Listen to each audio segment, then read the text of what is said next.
الرحمن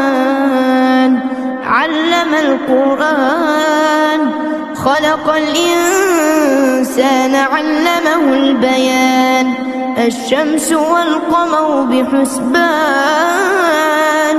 والنجم والشجر يسجدان والسماء رفعها ووضع الميزان ألا تطغوا في الميزان وأقيموا الوزن بالقسط ولا تخسروا الميزان